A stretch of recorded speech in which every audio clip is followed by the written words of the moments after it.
Bunlar bulamcı Salam Baba'nın çok kadimgi numarası Gülay ahir. Navi etekler hem kablı zor. Yani şu kablı bulardan bakayım şu numaralarını zorlaydı bakayım şu kadar bir şey dedi.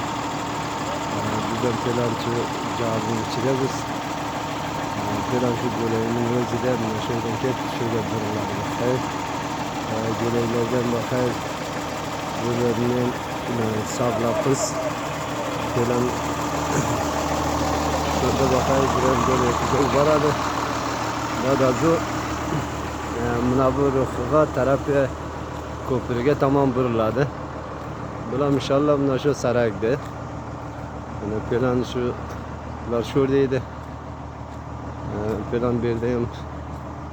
Şulaza film oradalık kanımıza takriben zaten 2 baca 2 yarımmış bula yakın basa şu istikametteydik biz.